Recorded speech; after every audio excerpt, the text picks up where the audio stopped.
there, theater makers, and welcome back to the final live episode of Theater's Not Dead with Keyanna Alexander. It's been a crazy year, not just for me personally or for the show, but with everything. So I'm so excited to be talking to some close friends to the show for this very last live episode of T&D. But before we get into that, we are selling merch. You can get a hoodie just like mine at Teespring, and then we can be twins, and it would be really swell of you. We also have socks and mugs and t-shirts and so much other stuff. So if you love the if you love the Hey Friends as much as I do, then consider checking out our Teespring. We also have a coffee and a Facebook and an Instagram and all that other stuff. Oh no, it's down in the description. Check it out if you have time. Now, to our lovely, lovely guests today, we have, drumroll, Kaycee Swierc is a freelance director, producer, and collaborator. She is a core staff member of Women's Theater Festival. She is also a producer with JP and KC Productions, Creatives for Change, and Arts for Biden-Harris. Rowen Haigh is a freelance theater director, deviser, educator, and playwright. She is also an advocate and organizer for diversity and gender parity in the performing arts. She chairs the Southeastern Theater Conference Women Plus in Theater Committee and serves as the Director of Education, Outreach, and Engagement for Women's Theater Festival. And last, but certainly not least, you hear me talk about her, it's our producer, Hannah Williams, currently working at Women's Theater Festival in Raleigh as a director, the chief people officer, and producer of the talk show, Theater's Not Dead with Keyanna Alexander? Outside of Women's Theater Festival, Hannah is a director, early intimacy choreographer, producer, and performer. Okay, everyone, so those are the bios. I can't wait to talk to these lovely individuals, and here they are. Hi, friends. Hello. Hi, friends. Okay, so Hannah doesn't really count, but all three of you have been on the show before, so welcome back. Yeah, happy to be here. I know that we do this every, I was going to say year, like this has been a multi-year thing. Okay, it's getting there. Time in 2020 isn't linear anyways. But for every episode, we do ask our guests how they got started in theater. But since the two of you have already answered that question, check out the previous episodes. It's part of the Occupy series. I'm going to ask you instead, why directing and what makes it important? Ooh. I got into directing as a simultaneous, mature, and completely petulant decision. When I wasn't getting cast in shows, and I said to myself, my 19-year-old self, well, fine, if they don't want me, they don't have to have me. I'm just not going to audition for anything. Ha! And part of me was like, Rowen, if you can't stand the heat, you should probably get out of the kitchen. Yeah. So I just kind of reoriented my focus. Happened to, be taking a directing class. And then I was like, oh, shit, this is way better. I love it. And I get to see the whole picture, and I don't get the weird tunnel vision I would get as an actor, and I don't have to deal with the fact that I can't separate my personal emotions from my character's emotions. I'm way too much of an empath to be a performer. And then I just never looked back. It was great. I love that. If you can't get on the ship, you'll build your own. Mm. Yeah. Kaycee? Yeah, for a long time, I went to Texas State University to get my BFA in acting. And the reason that I chose the school was because I went to a summer camp every year where I did theater under this man named Jeremy Torres, who's actually, his brother works in the Raleigh theater scene. And that made me really connected to WTF. And Jeremy changed my life. He's the reason I'm the artist I am today. The way that I traffic through life is because of him. And he had that impact on me when I was only 16 years old. And so he kind of planted seeds of like really wanting to be like him when I grew up. And so I'm in my BFA and I'm really loving it. And I was cast a good amount. Like I had a good time. I really liked my classes. And then I became really good friends with a director named Tom Del Bello, who I just love. And he offered me the chance to assistant direct a production of Cabaret. And I had directed in the past, but it was like as a requirement. And I really, really enjoyed it. But Tom like took my hand and really pulled me in. And after that show, acting did not sustain me the way that I did it before. And I kept on like striving and being like, okay, this is what I wanted my whole life. Like I do love this still. I'm just more comfortable with it. Like now it's just not my whole life. Well, that wasn't true. It's not what I wanted anymore. I wanted to be behind the table. And so I finally like allowed myself to release into that and like be the director that I had always wanted and be the director that inspired me to be the director that I am. And like my main goal as a director was to continue carrying on Jeremy's legacy since he's passed. And like to do the work that he would have done and see and like amplified the artist that he would have amplified and just, you know, carrying the torch for the people that made me the way that I am was really what inspired me to start. And then continuing on, I'm a very political woman.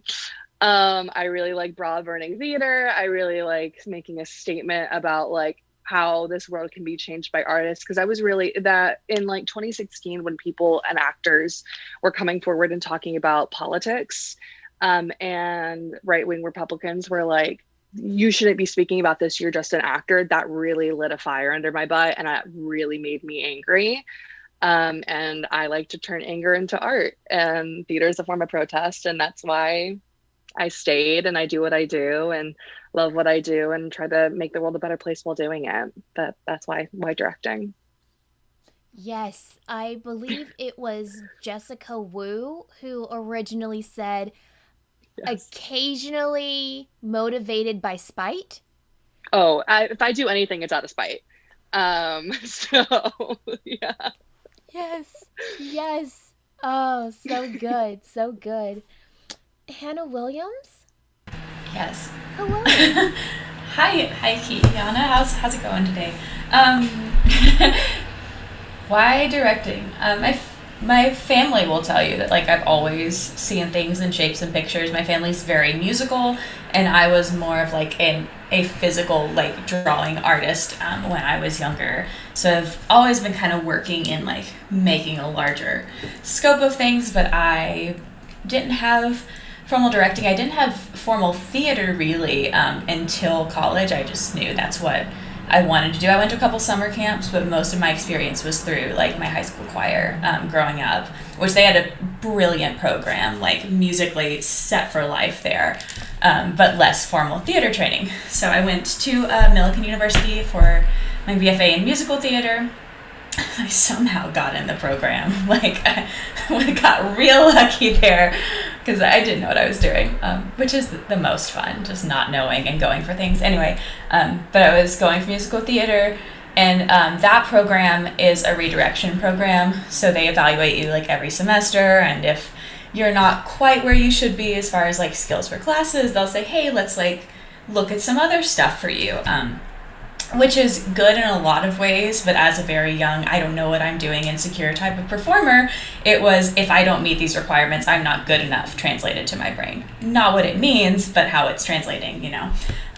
So there was a point sophomore year in a scene study class where I was realizing, like, the way I'm rehearsing these scenes is very, like, director-like as far as, like, the way I dig into the work and the text and the ways I'm approaching these rehearsals. And it's like, interesting, maybe I would like that. But I pushed that really, really far down, because I just thought, like, you know, if I go now, then I'm giving up on this performance training, and I really need this, which is true. And I'm glad that I continued in my degree program to do musical theater at that time, because the acting and like song performance skills I learned strongly served me as a director through that.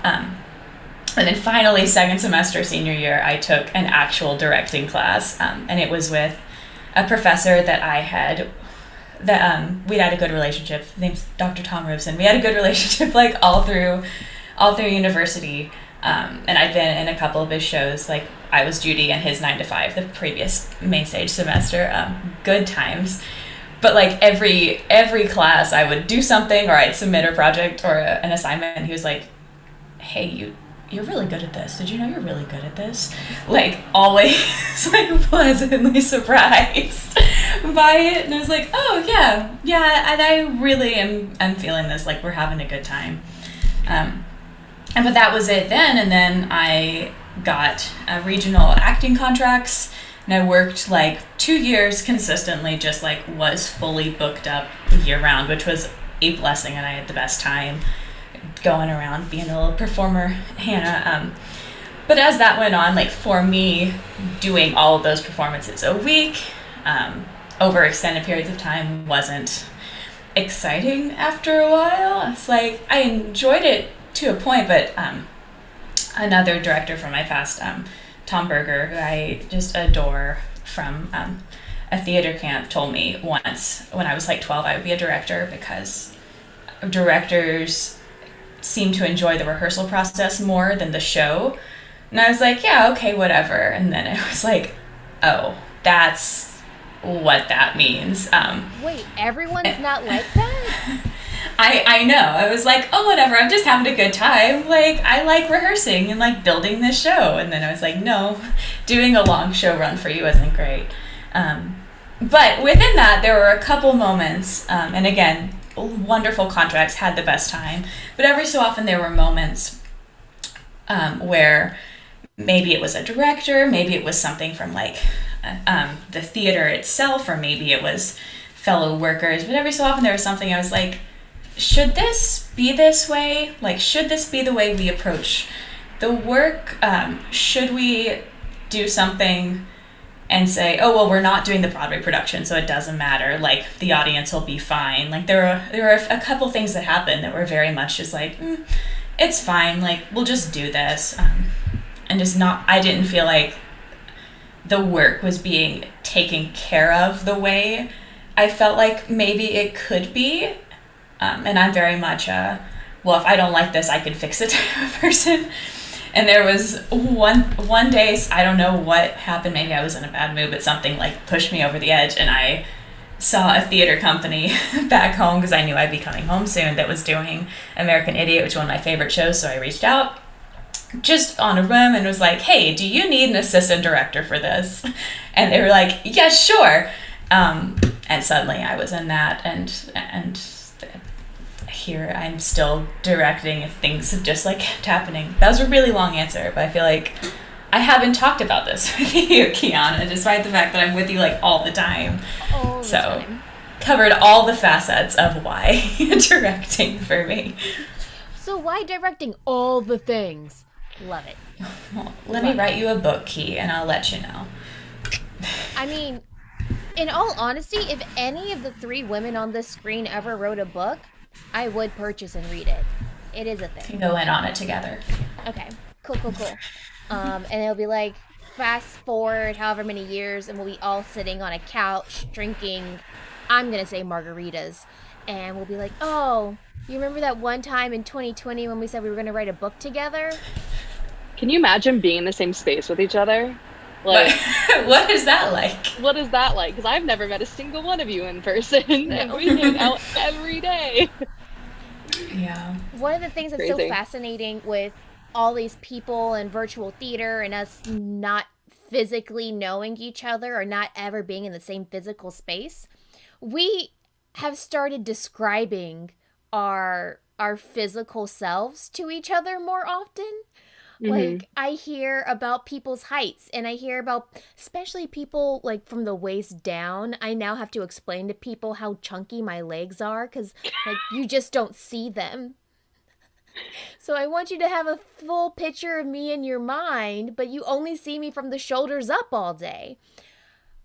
Which is a great segue into our next question. Anywho's, all of you are participating in virtual theater in multiple facets, wearing all the hats possible, both for Women's Theater Festival, where we were all brought together, but also outside of that particular organization. So the question is, how are you as an artist juggling all of these different facets and all these different hats and creating in a time of quarantine? Mm. Rowan's eyes got so large. You can take some time. It's okay. Yeah. Well, for me, so within like the WTF sphere, I currently act as the director of marketing and outreach and operations. That's the O word. Outreach is Rowan. I've been the season casting director. I've been a director, and I started as a apprentice back in the summer. And in other facets, I'm the executive producer of JP and Kaycee Productions. I'm a collaborating producer with Arts for Biden Harris. And I am like a founding executive producer with Creatives for Change. So like I do a lot of like politically led stuff and then like the gender parity theater that we do here. It's a lot. Like I've lived in like 4 different time zones over quarantine, and the hardest thing I have found in all of it is time zones, because everyone I work with is in the East Coast. I'm currently in the East Coast now, so my life is so much easier. Um, it's interesting because my answer for this is the same answer I give people when they ask. They're like, how do you get jobs? How do you work so much? Like, how do you make your living doing theater? I was like, you have to be really hungry, and you have to be constantly striving for something, and you have to get out of your own way. And like that's applied even more so in virtual theater, I think, because we don't have separate spheres anymore. Like where I work is my home too. And so when I shut my computer, I'm still at work. My brain is still going, okay, I have a graphic due for the outreach department tomorrow, and I have a rehearsal from 7:30 to 10:30, and I have a staff meeting at 11, because I'm in the same space. And it's a lot about like how you separate yourself from the work, but you're always in the work. And it made me really think about like, am I always in the work in my daily life too? Like take Corona out of it, you know? But yeah, like it's such a cool experience. Like, and this sounds so weird, but I'm in a way of trying to stay positive in this time, because it's really, really hard sometimes, because it's a really scary and a really like, frankly, it's a really shitty time. And at the beginning of it felt really unfair, and it felt really personal, because I had just graduated college and I had this whole life set out in front of me, and I was so ready. And when it was taken away because of the coronavirus, I was like, this is pointed. This is because I did this. Like because you want to attach some sort of blame onto it, instead of it being like, well, that's the state of the world right now, you know? But like working in digital theater has introduced me to people and minds and hearts that I wouldn't have ever met, like, or been able to work with in the normal situation. Like I was moving to New York, and I probably would have stayed in my little Texas state bubble and worked with my Texas state bubble and lived in New York, and then at one point moved. But now I'm working with artists in North Carolina. We worked with artists in China and Hawaii and Canada and Mexico. Like it's just really, really cool to expand our spheres and like learn about these other people and their processes, and like that inherently also, because we also work in a group that really values diversity and inclusion, makes theater and us theater makers more anti-racist and more inclusive in our work. So like we're changing hearts and minds while also like educating ourselves every day. Yeah. I feel, yes, sorry, Key. I feel like it's hard to answer that question, because I feel like so much of virtual creation for me has been like, what am I doing? How do I do this thing? So it's like, how do how do you compartmentalize it? How do you do it? And I'm like, I don't know, but it's happening. It just keeps happening to me. It's getting done. It's great. I'm similar to where I joined Women's Theater Festival as a directing apprentice. And that came out of, I had gone to some Women's Theater Festival sessions at SETC, which was like 2 weeks, a week, less than that before everything imploded. Like, I remember being there and hearing like talks about this virus happening, and I was like, oh, but it's not in Kentucky, it's fine. And then it was like, whoo, it's everywhere, there's no escape. But I went to some of their sessions there because I was trying to learn more about accessibility, inclusivity, and gender parity, and racial equity, and all the things. So I was just like feeding on SETC sessions. And then I started following them after that, and I saw once everything, happened, they were doing a virtual production around the same time I was doing, or was supposed to be doing, a live production that was shifting to a virtual something. So I went to like some little training sessions, I went to the show, and through that somehow I got like contacted by them that was like, hey, we need more people who do this. And I just reached out, and then suddenly I was in the middle of it doing even more virtual work. But Kaycee's right as far as like you're in your home and how do you set those boundaries, and it gets really hard because and Kay, we've talked about this a little. There are roughly 2 camps in artistic creation right now. There are those that everything hit and it's really, really overwhelming, and rightfully so, and they're like, I cannot create right now, this is too much for me, this is too depressing and traumatic for me, like I have to step back.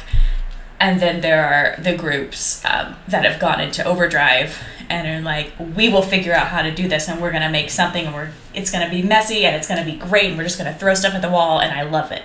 And I fall more into that second group. So it's hard to set boundaries on something you're figuring out. It's hard to want to set boundaries on something you're figuring out too, because so much of it's very exciting, and every few days there's a little voice that hits that's like, this is a job, you have to like take a break from your job, even though you enjoy your job, like we got to stop for a second. So like, December is just a month of holidays, which has been nice to kind of like a little bit there.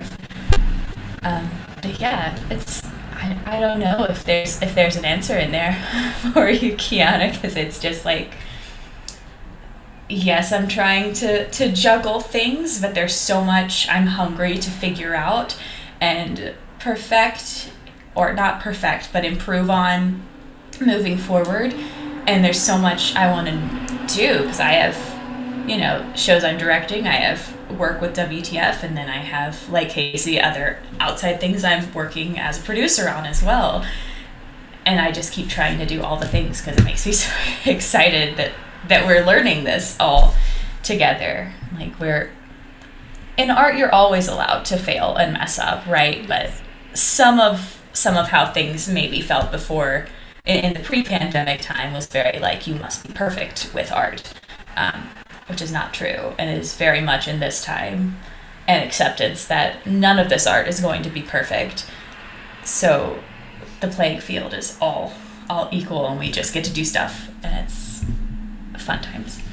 Hannah and I originally met for Women's Theater Festival's Fringe Lab, which is a directing cohort that was originally supposed to be in person, but then it was COVID-19, so now it's online, and then Hannah was brought in. And I say all this to say, Rowen had a piece of advice for us at the very top of that entire process, because she was like the facilitator for this directing lab. And she had a piece of advice for all of us at the very start of all the nonsense, which was, drumroll, she said, I'm trying to remember verbatim what it was, because it was said very well, but it's along the lines of, give yourself space to fail. Like, especially because we were in a fringe lab, and it's like, okay, this isn't gonna shoot your career in the face if this show isn't perfection, right? So that idea behind, sometimes you need to do the show to fail, so that you can figure out, oh, that shit don't work, do it.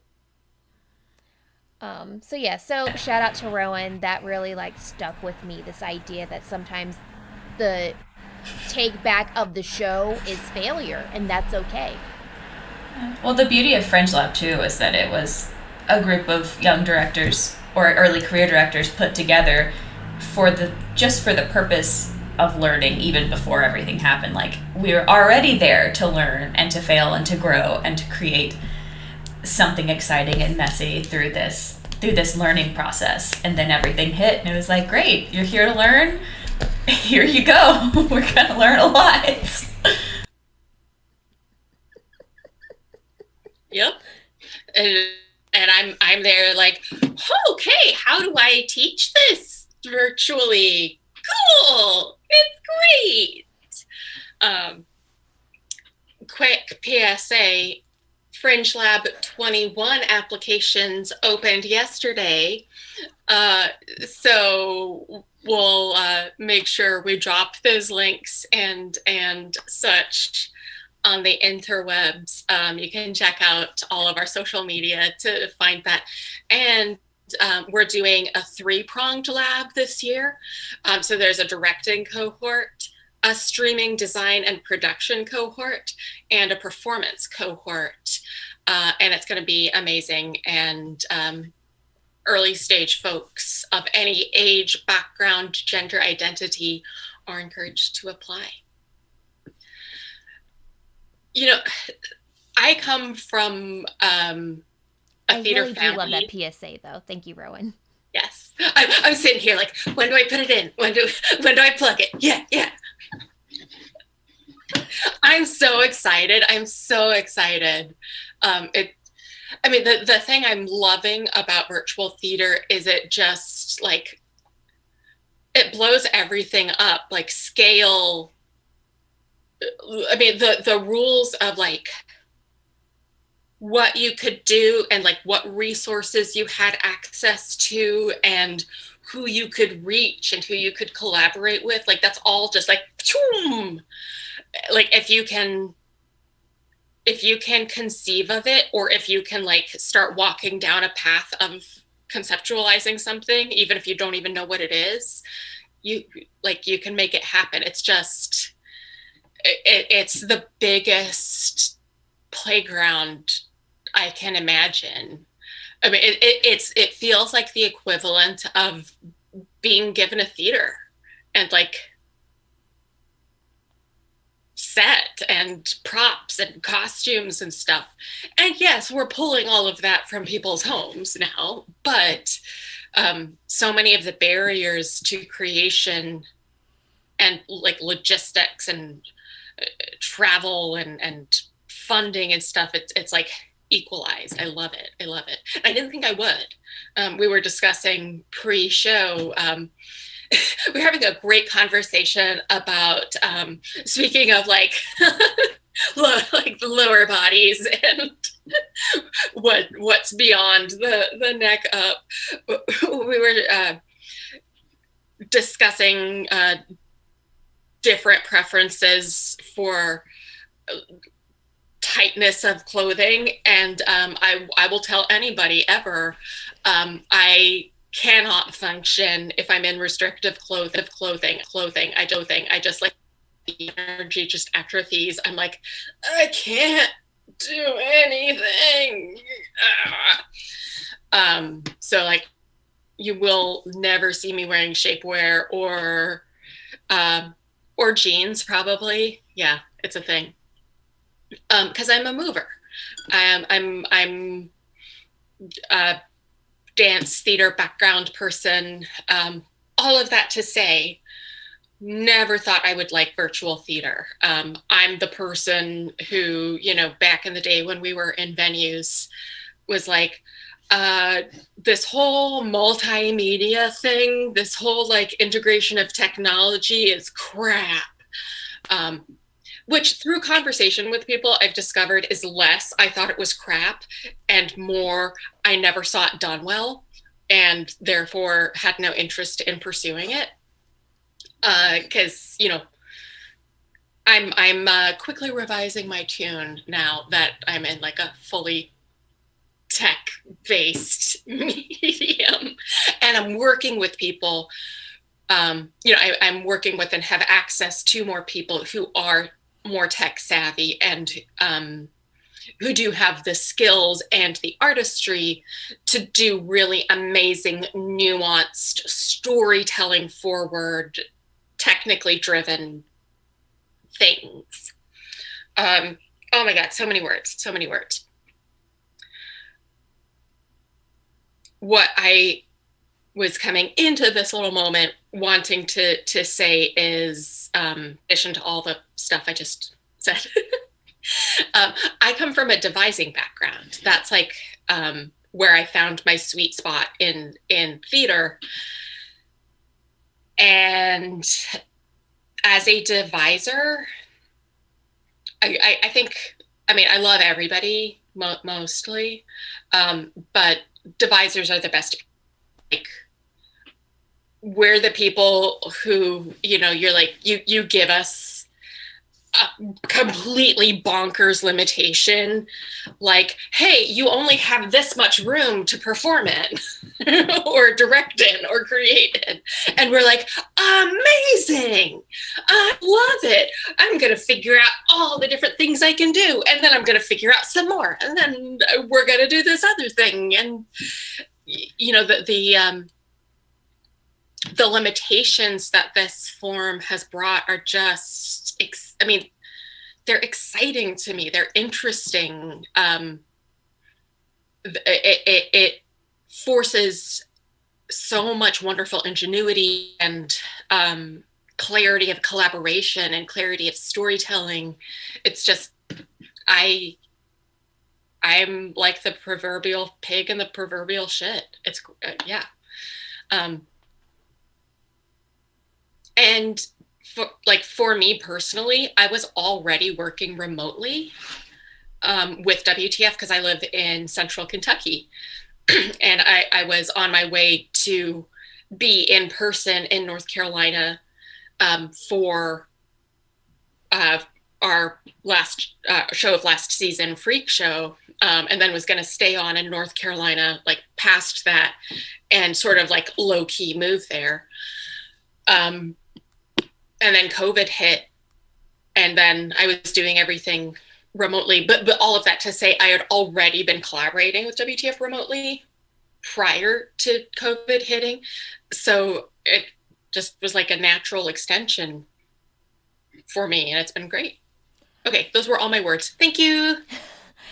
One of the things I enjoy the most from now working from home and having these lovely individuals on my computer screen all the time is we are now incorporating our home lives into our work lives, which can get very messy. I acknowledge this, but we were just talking about one of our collaborators. One of our favorite parts of every staff meeting was, without fail, her cat would show up and completely cover her entire camera. So now we're just middle of staff meeting and then just kitty. So perfect. So it's like people's cats are now incorporated into their work lives. People's, whoever they're living with, whether that is their spouse or their mother or their siblings, like families are now incorporated into the collaboration process. Freak Show, directed by Rowen Haigh and Rachel Patternunn. They had a lot of family members helping these people put on prosthetics, putting on makeup. Where are my lights? My cat's in the shot. It's a character in the show now. Like, so many of our at-home elements were now becoming a part of the creative process. So I love seeing the marrying of the personal life with the creative life. I think it's interesting. We always. I think that's so important, Key, because it is allowing us to redefine this crazy notion of professionalism. Right? We're still hella professional, even with our cats. And we're in this space where we are being forced to be full human beings, not just work machines. And it's just, It's amazing. I'm sorry, please continue. No. It's that the boundaries you put in place for professionalism, like, yes, boundaries are important, but these things aren't new. Like, if you have a cat, if you live with your mother or your partner, if you have, children and a family, if your car breaks down, whatever it is, like, it's not new that that's a part of your life. It's not new that that's disrupting your work life. It's just that you can see it now, but it's not new. It's been there. It's been what you're dealing with. And there are, two camps to dealing with it. You can make those professionalism boundaries firmer, and you can be like, no, you have to keep your hungry 3-year-old out of the work Zoom call when you are teaching them at home and caring for them by yourself all day because your partner's at work or whatever. Or you can say, oh, hi, let's get to know this new person because this is your life, because things are weird. And we can extend grace to you and humanity to you and, like, let you do what you need to do, because pushing that down doesn't make you more professional. It's still going to be there. Which, Key, you've talked about this on your show a lot, about how the virtual scape has in a lot of ways made things more accessible to people. It's like there's a learning curve to figure out some of the technical aspects, and the technology isn't accessible to everyone. Like, I acknowledge that as well.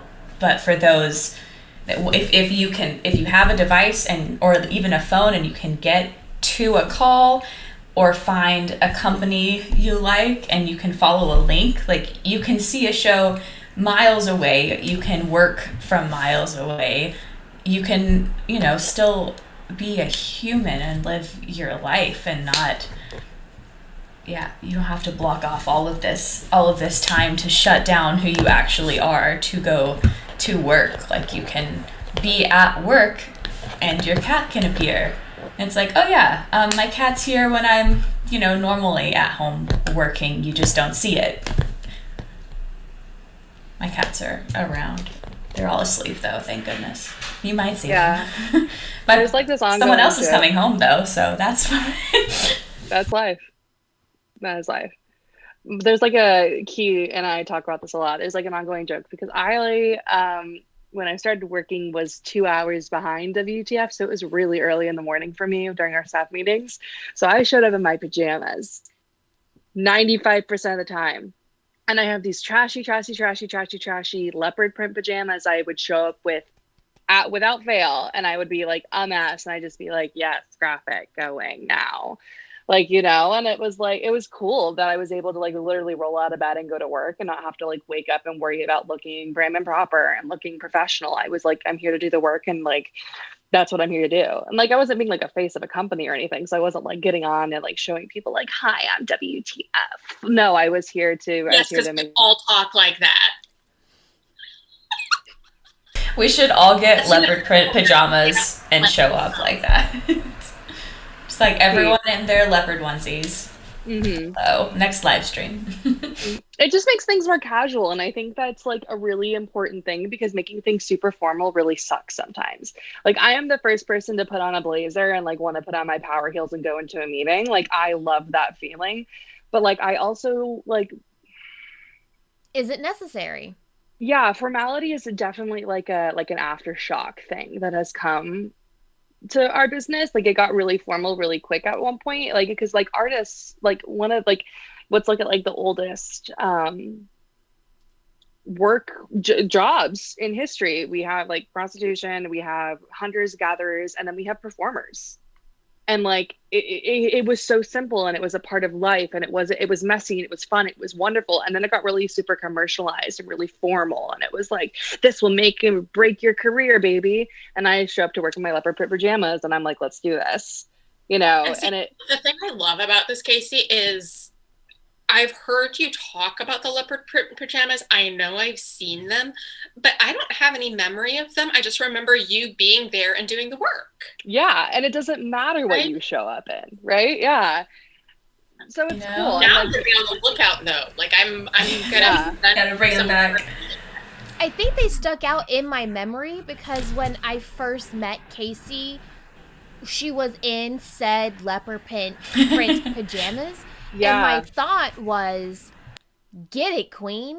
I mean, I'm also, I that love first my impression, heels, yeah. but Yeah. do I want to put on dress pants and heels for a 1 hour meeting every day where they will only see me from my shoulders up? Like, no. I don't. Some I days, wanna be yes. comfy. Some days, absolutely. And I'll put on a full face and I'm ready to go. But 9 times out of 10, like, I'll put on some concealer if I feel like it and my college sweatshirt, and I'll sit in the dark with my cats and I'm like, hey, everybody, how's it going today?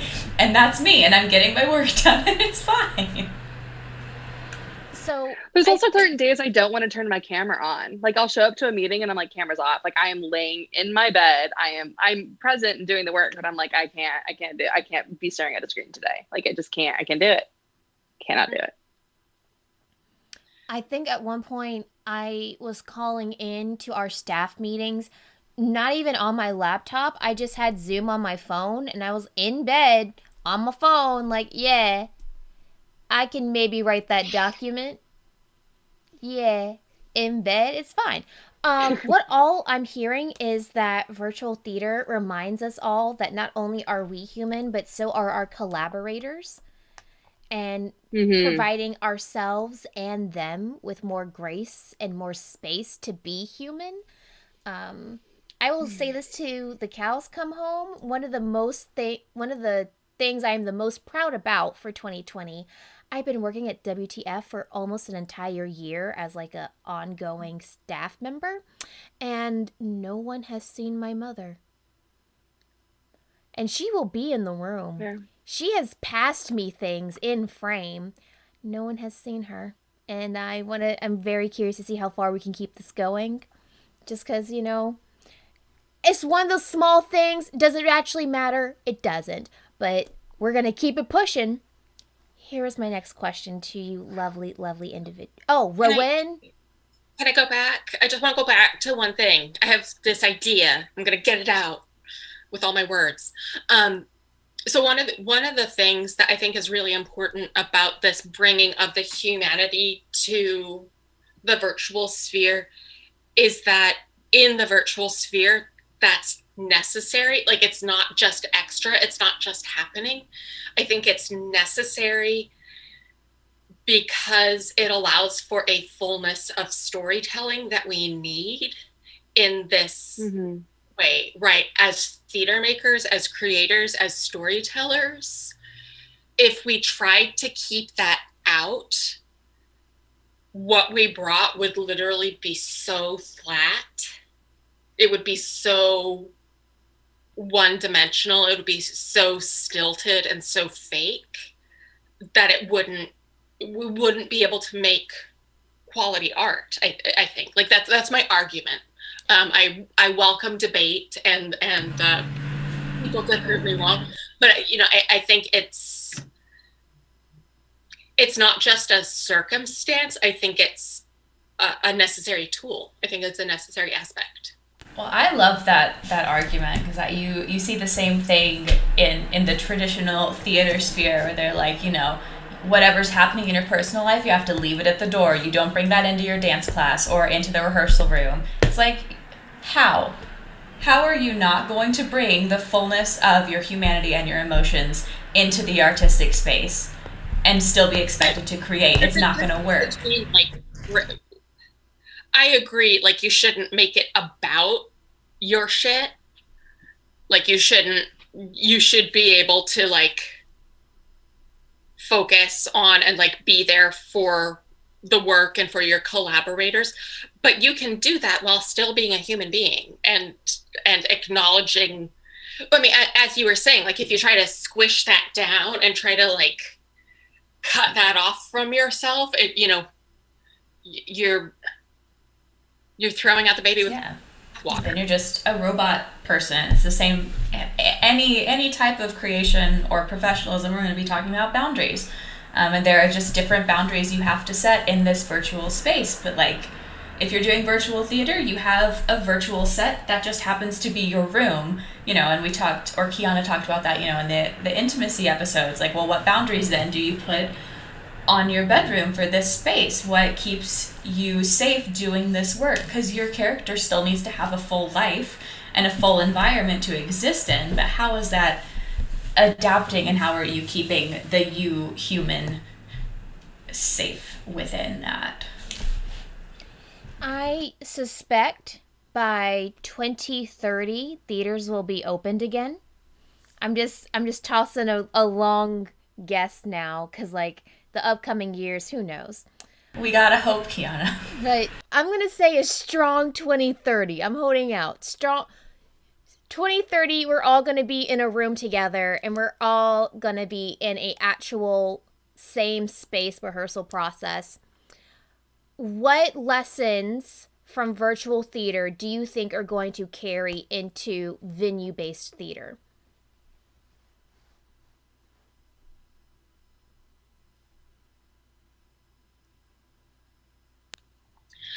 Just on a purely I keep thinking about this on a purely technical level. As a director,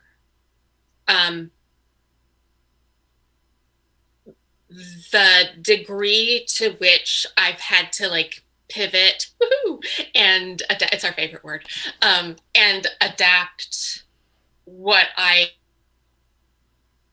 know, and what I know about stage directing, and like what my stage directing intuition is, having to like bring that to the virtual space and find out all the ways it doesn't work anymore.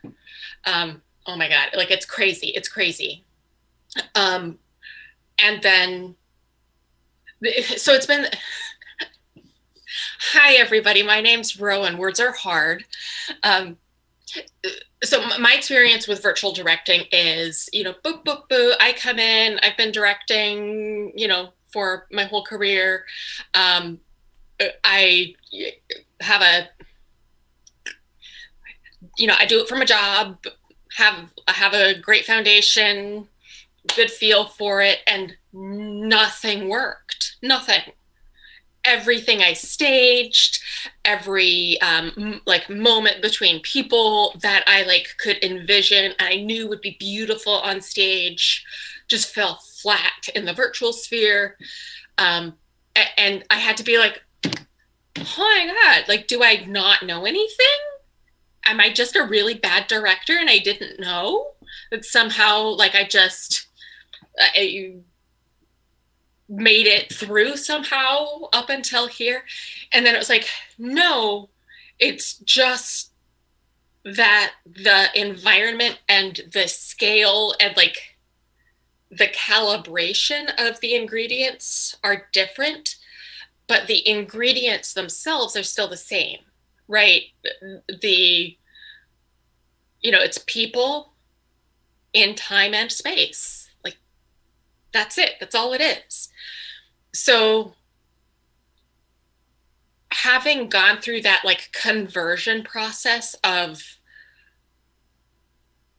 okay, what are those qualities? What are those tools? What are those parameters of people, human beings, in time and space, in the virtual space? Having to parse that out and basically relearn those core ingredients. I am so excited to bring that back to venue-based theater, because I feel like my understanding of those core components and those core building blocks is so much deeper now than it was, 6 months ago. And I have zero doubt that I am going to be a better, more skilled stage director having gone through that conversion process. Long answer. There we go. I'm done. Like, kind of on that, there's definitely going to be a learning curve going back. Like, to having bodies in space and things like that, and doing it safely, like health-wise safely. One of the things I'm really excited that to carry over from this is the accessibility of theater. It's really ridiculous to expect people to pay $1,000 for a ticket for a Broadway show. That's not accessible. You are making theater more racist by doing that because marginalized communities that were marginalized for generations do not have the money from their communities to go see that kind of theater. It's not fair. And that's why theater is predominantly white. It's because of that. And now we have this opportunity of streaming theater. We have the opportunity of having pay what you can nights. We have opportunities of doing those kind of things to where people all over the world are going to get access to the theater that we're doing in Raleigh, North Carolina. You know what I mean? And so I'm really excited to be able to see some really cool theater I haven't been able to see before for the rest of my life. I'm excited to continue being in, like, because we all are teaching artists as well. That's part of the way we pay our bills. I'm really excited to be able to show that to my students and to show it to my actors and shows that I direct, and like be able to talk about like these like well-known hoity-toity shows at the West End that we all get to watch now, and we all get to experience with these huge budgets and this really cool guerrilla theater that's happening in the basement in Brooklyn because we have the access to watch it now.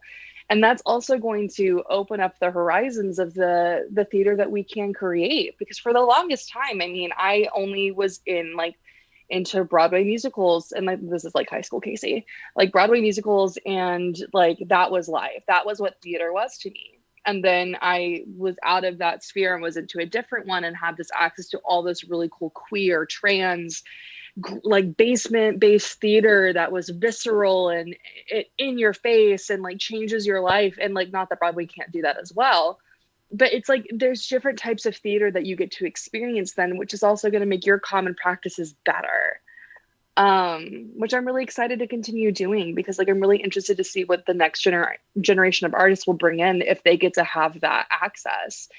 Because I'm really excited about the generation below us. I think Gen Z are like really feisty and hungry, and like they take no shit. And I'm really interested to see what they do with theater, especially if they're given the opportunities to see theater as a larger scale.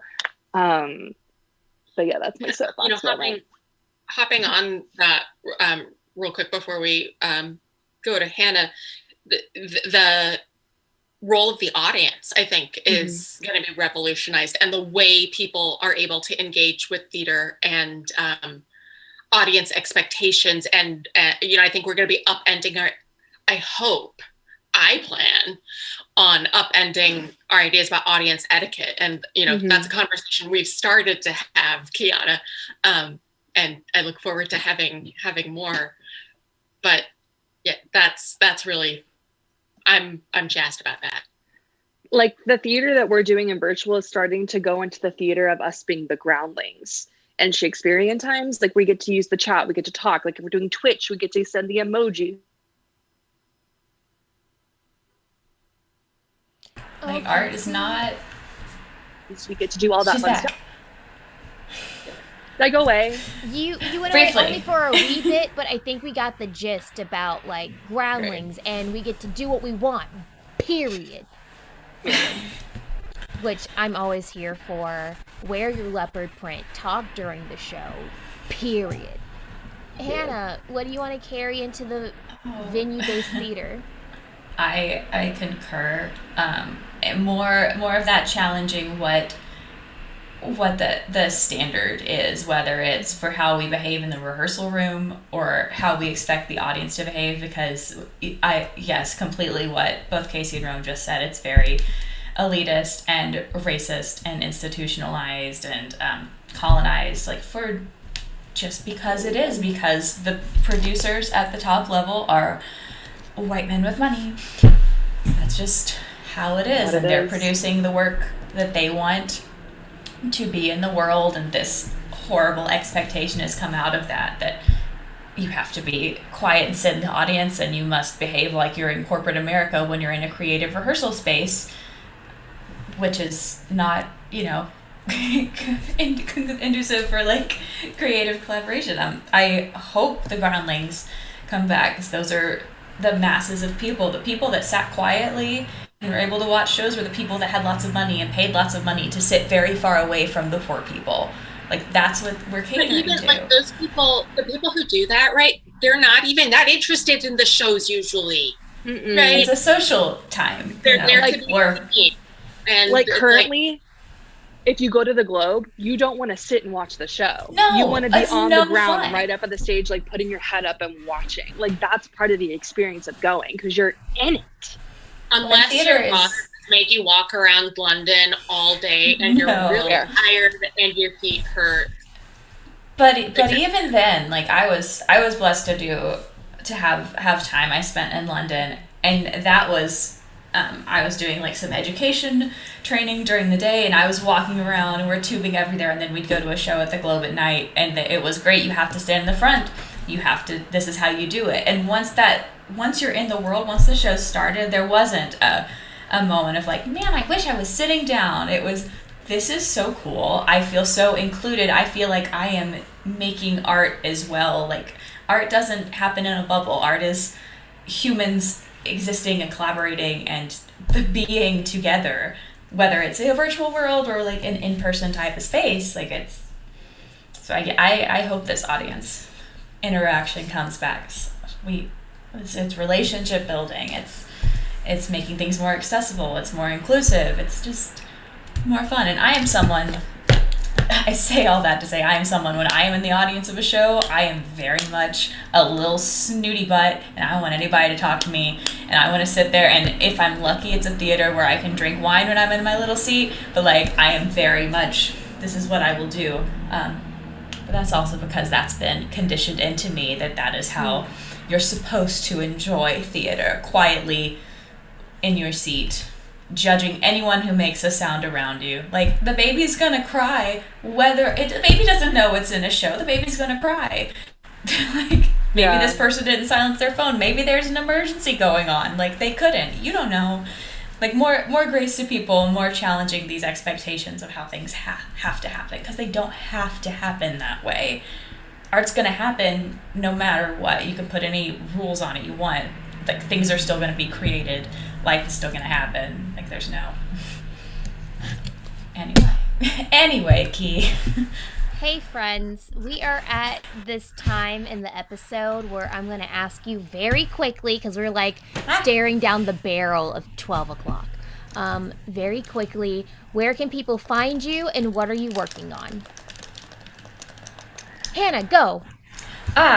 Me. That's, yes. People can find me at Miss Hannah pretty much everywhere. Well, not everywhere, but if I have something, it will be Miss Hannah at that location. Definitely Twitter and Instagram. Currently, I'm working with Women's Theater Festival. We've got a super awesome production of Othello coming up, like, way late in the spring, but I'm an associate producer and accessibility coordinator on that. And then I have an attempt to break a Broadway world record project that I'm an associate producer on. You can reach out to me about that, and you can submit a video. We can raise money for the Actors Fund together. You can also watch the Ratatouille musical to help support the Actors Fund. There's a lot of ways you can support art right now. But if you're interested in helping in the world record breaking attempt, reach out to me at Miss Hannah anywhere. Probably just Insta, or just find me through the Theater Festival. I don't know, Key. I'm trying to drop links in the YouTube chat as well, because I am the T&D producer. So my brain's like, what's happening? Go to somebody else, and I'll try to get all this dropped for you. Kaycee, go. Yes, my website is KayceeSwierc.com. On all social media is Kaycee Swierc, just my name. There's only one of me. Currently, I am an associate producer like Hannah on Othello in collaboration with Women's Theater Festival and Play on Shakespeare. I just closed Joy Holiday Cabaret, which was raising money for Georgia Stand Up. It was so good. Yeah, thank you guys for coming. And then I am working with Creatives for Change on having Broadway panelists talking with young voters about why it's important to vote, and having people for both the Ossoff and Warnock campaigns there. So that's what I'm doing. Rowen, go. Hi, you can find me at rowenhaigh.com and coffee.com/Rowen Haigh. And I am closing up Women's Theater Festival's year-end campaign. We're going to drop that link. Did you know that if you donate up to $300, you can deduct that on your taxes, even if you don't itemize deductions? So if you've got any big spenders in the audience, right, you can get a big tax break by donating money. And WTF prizes, like, we prioritize paying the money back out to artists, right? So you're not enriching some sort of mad corporation. You're just enriching lots of mad artists. It's great. And Fringe Lab, check it out, apply, yay. And Keyanna, go. Hi, friends. Thank you so much for being a part of our last live episode of Theater's Not Dead, but I promise the show's not over just yet. We have one more interview that's being published tomorrow. So we'll see you right back here, 11 a.m. tomorrow. I'm so excited to be closing out this year with everybody. Remember, you can support us by buying merch at Teespring. You can support us by following us on coffee.com.